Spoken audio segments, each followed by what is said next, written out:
ونعوذ بالله من شرور أنفسنا ومن سيئات أعمالنا من يهده الله فلا مضل له ومن يضلله فلا هادي له ونشهد أن سيدنا وسندنا ومولانا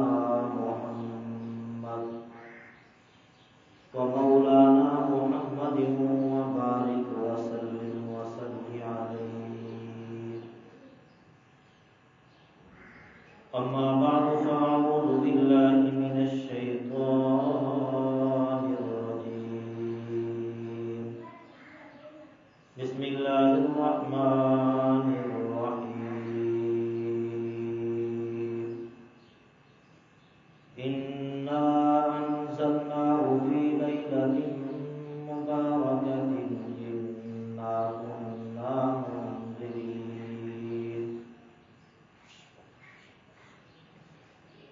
وقال النبي صلى الله عليه وسلم إذا كانت ليلة النصف من شعبان فقوموا ليلها وصوموا يومها. صدق الله العظيم وصدق رسوله النبي الكريم ونحن على ذلك لمن الشاهدين والشاكرين والحمد لله رب العالمين. بروز مستعصرہ نماز توتیان خوشنوا پڑھتی تھی نعت مصطفیٰ فرغ الخلا بکمالہ. بلبلے سبھی سو وسولے لے کے ہر ایک گل کی بو پڑھتی تھی بام گفتگو کشفت دجا بجمالہ. بلبلے سبھی شوق میں لے لے کے ہر ایک توق میں. بلبلے سبھی شوق میں لے لے کے ہر ایک توق میں پڑھتی تھی آ کے ذوق میں حسنت جمیع خصالہ. چڑیوں کی سن کر چہچہے انسان بھلا کیوں چپ رہے. لازم ہے اس کو یوں کہے صلو علیہ وآلہ. سارے حضرات کے روز پاک اللهم صل على محمد في أول كلامنا اللهم صل على محمد في أوسط كلامنا اللهم صل على محمد في آخر كلامنا. محترم سامعین حضرات، یہ شعبان المعظم کا مہینہ ہے، بابرکت مہینہ ہے، جس کے بارے میں آقا مدنی صلی اللہ علیہ وسلم نے فرمایا کہ رجب اللہ کا مہینہ ہے، شعبان میرا مہینہ ہے اور رمضان میری امت کا مہینہ ہے. محترم سامعین، یہ شعبان المعظم کا مہینہ برکتوں والا مہینہ ہے اور اس میں ایک ایسی رات ہے جسے شب برات کہا جاتا ہے. وہ ایسی برکتوں اور رحمتوں والی رات ہے جس کے بارے میں شیخ عبد القادر جیلانی رحمۃ اللہ علیہ لکھتے ہیں: شین سے مراد شرافت، عین سے مراد علو بلندی اور با سے مراد بر نیکی اور الف سے مراد الفت محبت،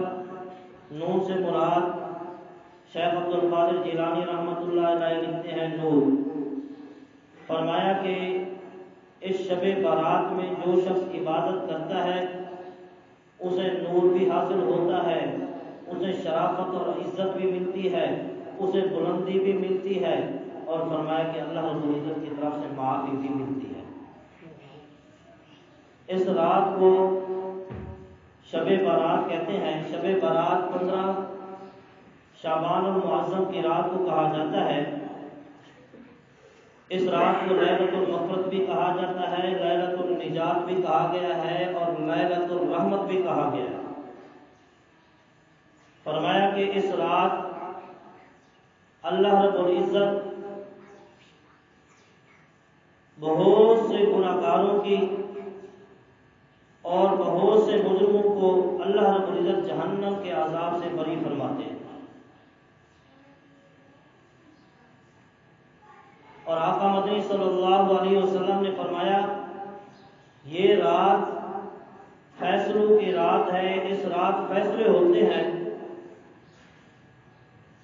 اور یہ ایسی مقدس اور لاریب کتاب جو میں نے آپ کے سامنے آیات کریمہ پڑھی، اس کی تفسیر میں مفسرین کرام رحمۃ اللہ علیہ لکھتے ہیں، رب کا قرآن فرماتا ہے انا انزلناہ فی لیلۃ مبارکہ، فرمایا کہ بے شک ہم نے اس مقدس اور لاریب کتاب کو اتارا ہے، اور اس مقدس اور لاریب کتاب کے اتارنے کا فیصلہ کیا اسی فی لیلۃ مبارکہ، اس بابرکت رات میں۔ اور بعض مفسرین کرام رحمۃ اللہ علیہ فرماتے ہیں لیلۃ مبارکہ سے مراد یہ شب برات کی رات ہے، اور فرمایا کہ یہ قرآن پاک جو اللہ رب العزت نے نازل فرمایا لوح محفوظ سے، فرمایا کہ وہ لیلۃ القدر کی رات تھی، لیکن جو فیصلہ ہوا اس مقدس اور لاریب کتاب کو نازل کرنے کا، فرمایا کہ وہ اس بابرکت شب برات والی رات میں اللہ رب العزت نے فیصلہ کیا کہ اس مقدس کتاب کو لیلۃ القدر والی رات میں نازل فرمائے، یہ فیصلے کی رات ہے۔ تو فرمایا کہ اللہ رب العزت نے تمام مخلوق میں سے 4 کو چنا ہے، جس طرح یہ راتیں ہیں، لیلۃ القدر ہے اور شب برات ہے، اور اسی طرح لیلۃ العرفہ ہے، لیلۃ الفطر ہے۔ فرمایا کہ یہ 4 راتیں ہیں، تمام راتوں میں سے اللہ رب العزت نے ان 4 راتوں کو چنا، اور 4 راتوں کو چننے کے بعد فرمایا کہ رب تعالیٰ نے یہ فرمایا کہ تمام راتوں کی سردار لیلۃ القدر کی رات ہے، اور تمام فرشتوں میں سے اللہ رب العزت نے 4 کو چنا، 4 افضل ہیں، جبرائیل، میکائیل، اسرافیل، اسرائیل، اور فرمایا کہ اللہ رب العزت نے جبرائیل علیہ السلام کو ان تمام کا سردار بنایا، اور فرمایا تمام انبیاء کرام علیہم السلام، اللہ رب العزت نے 1,24,000 کم و بیش انبیاء بھیجے، اور اللہ رب العزت نے ان تمام انبیاء میں سے 4 کو افضل فرمایا، حضرت ابراہیم علیہ السلام، حضرت موسیٰ علیہ السلام، حضرت عیسیٰ علیہ السلام، اور چوتھے نمبر پہ آقا مدنی صلی اللہ علیہ وسلم کو اللہ رب العزت نے تمام کا سردار بنا دیا۔ فرمایا کہ 12 مہینوں میں سے اللہ رب العزت نے 4 کو افضل فرمایا ہے، رجب، شعبان، رمضان، ذوالحجہ، اور 12 مہینوں میں سے ان میں سے جو افضل ہے، جس کو سردار بنایا، وہ رمضان المبارک ہے، جس کا ہمیں اور آپ کو انتظار ہے۔ تو فرمایا کہ اسی طرح اللہ رب العزت نے دنوں میں سے 4 دنوں کو افضل فرمایا، یوم عرفہ، 9 ذی الحجہ، عید الفطر، عید الاضحیٰ، اور فرمایا کہ اللہ رب العزت نے یوم الجمعہ، فرمایا کہ جمعے کے دن کو تمام دنوں کا رب تعالیٰ نے سردار بنایا، اور اسی طرح 4 راتوں میں اللہ رب العزت نے لیلۃ القدر کو تمام راتوں کا سردار بنایا۔ آقا مدنی صلی اللہ علیہ وسلم فرماتے ہیں کہ اس رات، شب برات والی رات، مغرب کے بعد صبح سورج طلوع ہونے سے پہلے تک اللہ رب العزت آسمان دنیا کی طرف تشریف لے آتے ہیں، کما یلیق بشانہ، جس طرح اللہ رب العزت کی شان کے لائق ہے۔ فرمایا کہ اس رات اللہ رب العزت، آقا مدنی صلی اللہ علیہ وسلم فرماتے ہیں کہ اللہ رب العزت آ کر آواز دیتے ہیں، کوئی ہے مغفرت طلب کرنے والا، کوئی ہے معافی طلب کرنے والا، کوئی ہے اپنے گناہوں کو مد نظر رکھ کر اللہ کے سامنے شرمندگی کو اظہار کرنے والا، معافی مانگنے والا، رونے والا، گڑ گڑانے والا،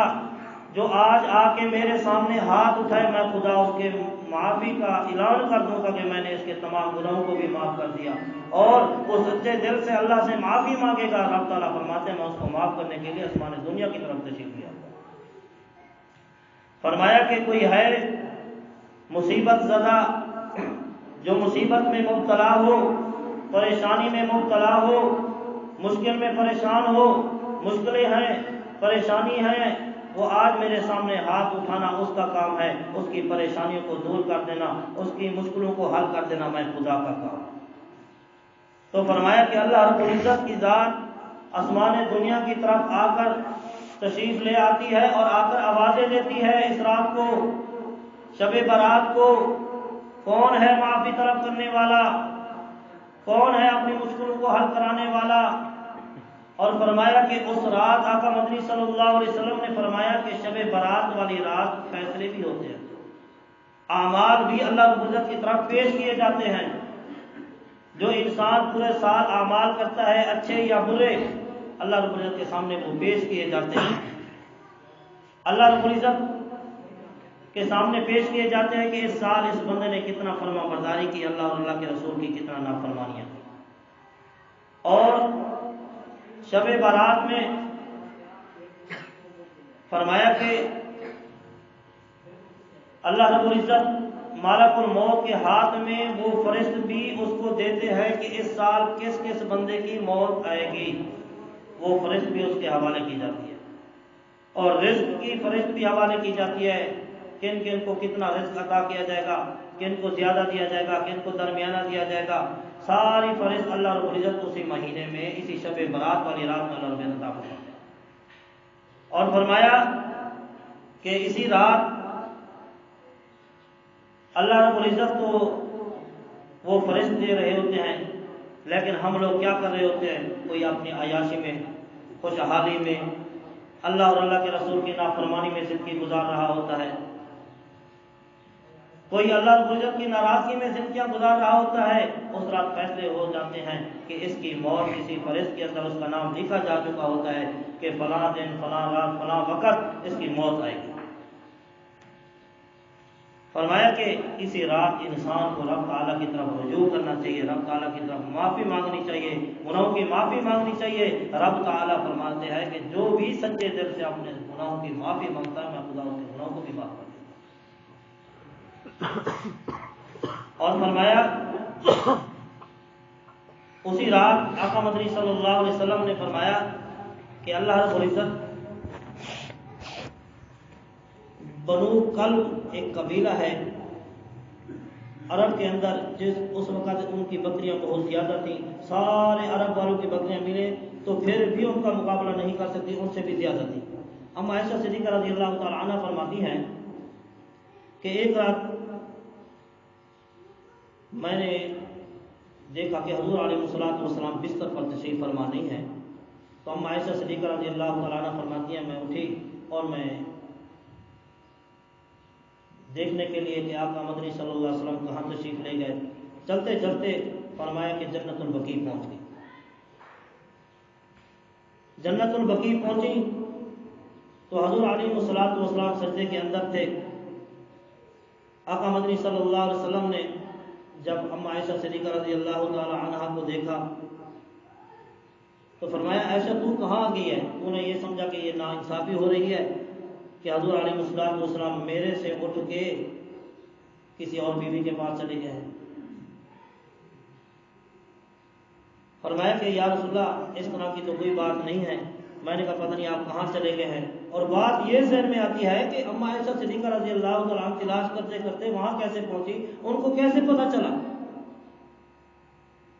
تو فرمایا کہ عائشہ تو یہاں کیسے پہنچی، آپ کو کیا پتہ میں جنت البقیع میں ہوں؟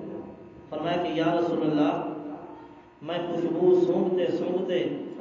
آپ کی خوشبو سونگتے سونگتے میں یہاں پہنچی ہوں۔ آقا مدنی صلی اللہ علیہ وسلم جس گلی سے گزرتے تھے خوشبوئیں ہی خوشبوئیں ہوا کرتی تھیں، جس محلے سے گزرتے، جس کوچے سے گزرتے خوشبوئیں ہی خوشبوئیں ہوا کرتی کہ یہاں سے سرور کائنات والے دو جہاں محمد کریم صلی اللہ علیہ وسلم گزر کے گئے۔ فرمایا کہ یا رسول اللہ میں خوشبو سونگتے سونگتے آپ تک پہنچی ہوں۔ آقا مدنی صلی اللہ علیہ وسلم فرماتے ہیں کہ ایسا آپ کو پتہ نہیں ہے یہ کون سی رات ہے؟ فرمایا کہ یا رسول اللہ اور اللہ کے رسول جانتے ہیں۔ فرمایا یہ وہ رات ہے، یہ وہ برکتوں راتوں والی رات ہے ایسا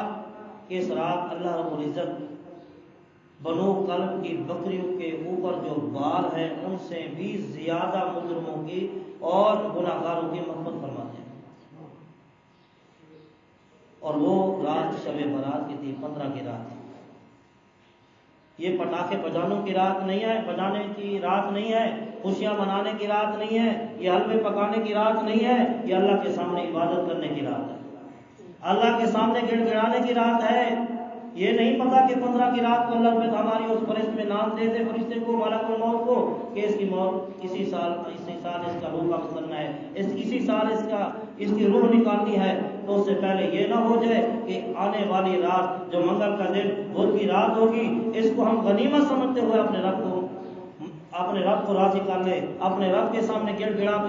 گڑا کے اپنے گناہوں کی معافی مانگ لیں، تو رب تعالیٰ ہمیں معاف کر دے اور آنے والی ہماری زندگیوں کے اندر جو بھی زندگی اللہ نے رکھی ہے اللہ رب ہماری زندگیوں کو نیکیوں میں بدل دے۔ تو اس لیے اس رات کو غنیمت سمجھا جائے۔ فرمایا کہ آقا مدنی صلی اللہ علیہ وسلم یہ فضیلت بیان فرما رہے ہیں، یہ رات ایسی برکتوں والی ہے کہ ان بکریوں کے بال جو شمار بھی نہیں کیے جا سکتے ان سے بھی زیادہ رب تعالیٰ گناہگاروں کی مغفرت فرماتے ہیں۔ تو فرمایا کہ ایسے بھی بد وقت لوگ ہیں کہ جن کی اسی رات بھی مغفرت رب تعالیٰ نہیں فرماتے، ایسے بھی بد وقت لوگ ہیں کہ اس رات بھی ان کی مغفرت نہیں کی جاتی، رب تعالیٰ انہیں معاف نہیں کرتے۔ چند آدمی ایسے ہیں فرمایا کہ جن میں سے ایک یہ ہے کہ جو والدین کا نافرمان ہو، چاہے وہ ساری رات عبادت بھی کرتا رہے، سجدے بھی کرتا رہے، جس نے اپنے ماں باپ کو دکھ دیا، اپنے ماں باپ کی نافرمانی کی، ماں باپ کے ساتھ بد اخلاقی سے پیش آیا، رب کا قرآن فرماتا ہے فلا تقل لہما اف، کہ اپنے ماں باپ کو اف تک بھی نہ ہو۔ جس نے ماں باپ کے ساتھ بات کرتے اپنے چہرے پہ بل لے آتا تھا، غصے سے بولا کرتا تھا، رب کا قرآن فرماتا ہے ولا تنہرہما وقل لہما قولا کریما، کہ جھڑکو بھی نہ، غصے سے بھی نہ بولو، اف تک بھی نہ کہو۔ جس نے اپنے ماں باپ کی نافرمانی کی، ماں باپ کو ناراض کیا، آقا مدنی صلی اللہ علیہ وسلم نے فرمایا رضا ربی و رضا الوالد سخط ربی و سخط الوالد، فرمایا کہ جس کے ماں باپ ناراض اس کا رب بھی اس پہ ناراض، اور اس کا اللہ آقا مدنی صلی اللہ علیہ وسلم نے فرما دیا کہ اسی رات جو مغفرت والی رات ہے، بخشش والی رات ہے، نجات والی رات ہے، 15 شعبان کی رات ہے، تو فرمایا کہ اس رات اللہ رب العزت تو معافی کا اعلان فرماتے ہیں، لیکن ایسے بدبخت کی جو اپنے ماں باپ کا نافرمانا ہے ایسے شخص کی اللہ کو مغفرت بھی نہیں کرتا، چاہے ساری رات قرآن پڑھتا رہے، ساری رات عبادتیں کرتا رہے، نیکیاں کرتا رہے، اللہ رب العزت فرماتے ہیں جب تک تو ماں باپ کو ناراض کر کے نہیں آئے گا میں خدا معاف بھی نہیں کروں۔ فرمایا کہ آقا مدنی صلی اللہ علیہ وسلم تو یہ فرماتے ہیں کہ میں نماز پڑھ رہا ہوتا تو میری اماں بلاتی محمد، میں نماز چھوڑ کے بھی اماں کو کہتا جی میری اماں، جی ماں کی تو یہ قدر ہے۔ آج ماں کے ساتھ کتنا ہمارا سلوک ہے، کتنا ہم سلوک سے عزت سے احترام سے پیش آتے ہیں۔ فرمایا کہ قرآن تو اتنا منع کر رہا ہے، اللہ اتنا منع فرما رہے ہیں کہ ان کے سامنے جھڑک کے نہ بولو اور اف تک بھی نہ بولو۔ تو آقا مدنی صلی اللہ علیہ وسلم تو یہ ماں کی شان بیان فرما دی کہ اگر میں نماز پڑھ رہا ہوتا تو میری اماں یہ کہتی کہ محمد، میں کہتا جی میری اماں۔ اللہ رب ہم سب کو ماں باپ کی فرما برداری کرنے کی توفیق عطا فرمائے۔ فرمایا کہ دوسرا شخص وہ زانی شخص، زنا کرنے والا، جس نے زنا کے اندر زندگی گزار لی، عیاشی کے اندر زندگی گزار لی، جب تک وہ سچے دل سے رب سے معافی نہیں مانگے گا تو میں خدا اس کو معاف نہیں کروں۔ زبان سے توبہ کرتا رہے، توبہ کے اعلان کرتا رہے کہ میں نے توبہ کر لی، میں نے معاف کر لیا، میں نے بس جو کچھ ہو گیا میں معافی مانگتا ہوں رب تعالیٰ سے، لیکن فرمایا کہ جب سے سچے دل سے واللہ علیم بذات الصدور، فرمایا کہ رب العالمین تو سینوں کے راز بھی جانتے ہیں کہ کون میرے ساتھ کتنا مخلص ہے نیکی کے اندر، کون نماز پڑھنے آیا ہے، کون مخلص ہے میرے ساتھ، کون خالی کھانا پوری کرنے آیا ہے، کون نیکی کر رہا ہے، اس کے اندر کتنا اخلاص ہے، کتنا یہ میرے قریب ہے، کتنا یہ میرے دور ہے، رب تعالیٰ اس بات کو بھی جانتے ہیں۔ فرمایا کہ ہاں اگر یہ گناہ کرنے والے ماں باپ کا نافرمان پہلے ماں باپ سے معافی مانگ کے آئے، پھر میرے در پر آئے اور توبہ کرے، میں سچے اللہ فرماتے ہیں وہ سچے دل سے توبہ کرے، میں اس کی توبہ کو قبول فرماؤں گا۔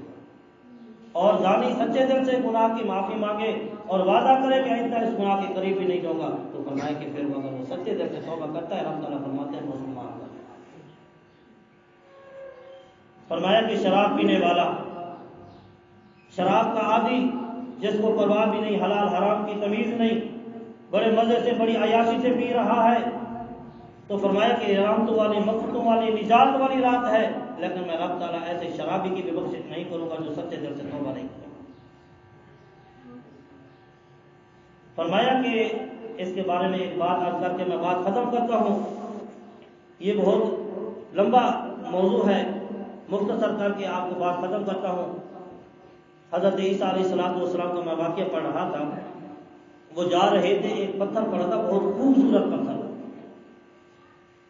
بہت خوبصورت پتھر کو دیکھا اور اللہ کی قدرت یاد آ گئی کہ واہ اللہ تیری کیا ہی قدرت ہے، کیسا ہی خوبصورت تو نے یہ پتھر بنایا ہے۔ اللہ نے فرمایا کہ عیسیٰ ذرا ٹھہر تو صحیح، میں آپ کو آپ کی قدرت کے کرشمے دکھاتا ہوں۔ وہ پتھر ٹوٹ گیا، اس کے اندر ایک آدمی کو دیکھا کہ وہ اللہ کی عبادت کر رہا ہے، تسبیحات کر رہا ہے، ذکر کر رہا ہے، تو اس سے پوچھا کہ تو پتھر کے اندر تھا، تجھے رزق کہاں سے ملتا تھا؟ اس نے کہا یہ ایک انگور ہے، یہ اللہ مجھے دیتا ہے جس کی میں عبادت کرتا ہوں۔ وہ اور حیران ہو گئے، پوچھا کہ کتنا عرصہ ہو گیا ہے آپ کو اللہ کی عبادت کرتے کرتے؟ جواب دیتا ہے مجھے 400 سال ہو گئے۔ حضرت عیسیٰ علیہ السلام نے فرمایا کہ یا اللہ اس سے زیادہ کون عبادت کر سکتا ہے 400 سال؟ تو اللہ رب العزت نے جبرائیل علیہ السلام کو وحی دے کر بھیجا، فرمایا کہ عیسیٰ علیہ السلام کو کہو کہ اے عیسیٰ ایک پیغمبر آئے گا، نبی آخر الزمان ہوگا، جس کا نام احمد ہوگا، محمد ہوگا، اس کی امت کو ایک ایسی رات دوں گا، شعبان کا مہینہ ہوگا، 15 کی رات ہوگی، اس رات جو 2 رکعت نماز نفل پڑھے گا نصف رات میں، تو فرمایا کہ اس 400 سال والے عبادت کرنے سے زیادہ اس کو اجر عطا فرمائے۔ تو میرے دوستو یہ برکتوں والی رات آ رہی ہے، فرمایا کہ اس رات فیصلے ہوتے ہیں کہ آئندہ سال اللہ تعالیٰ جانتے ہیں کون اس سال میری نافرمانی کر کے آ رہا ہے، کون اس سال سرکشی کی زندگی گزار رہا ہے، کون نافرمانی کی زندگی گزار رہا ہے۔ تو فرمایا کہ ادھر فیصلے ہو رہے ہوں اور ہماری رات سجدے میں گزر رہی ہو، ادھر فیصلے ہو رہے ہوں اور ہم اللہ رب العزت کے سامنے استغفار کر کے گڑ گڑا کے اللہ کو راضی کرنے کر رہے ہوں، تو فرمایا کہ اللہ رب العزت کی وہ ذات ہے، فرمایا رات کو اللہ کی عبادت کرو، فقوموا لیلھا،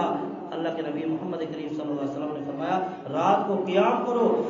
نوافل پڑھو، تسبیحات کرو، استغفار کرو، درود پاک پڑھو اور تلاوت قرآن پاک کرو، فرمایا کہ اس کے بعد اللہ رب العزت کی عبادت کے اندر زندگی گزارو تاکہ ادھر فیصلے ہوں اور ہم ادھر نیکی کے اندر مصروف ہوں۔ اور دوسری بات فرمایا کہ دن کا جو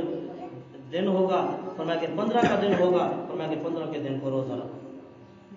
فرمایا کہ رات کو عبادت اور دن کو روزہ رکھو تاکہ ادھر ہمارے فیصلے ہو رہے ہوں اور اللہ رب العزت ہمارے فیصلوں پہ اچھے فیصلے ہمارے نصیب میں فرما دے اور ہماری زندگی اللہ اور اللہ کے رسول کی فرما برداری میں گزر جائے۔ دعا کریں کہ اللہ رب العزت صحیح معنی میں قرآن و سنت پر عمل کرنے کی توفیق عطا فرمائے۔ واخر دعوانا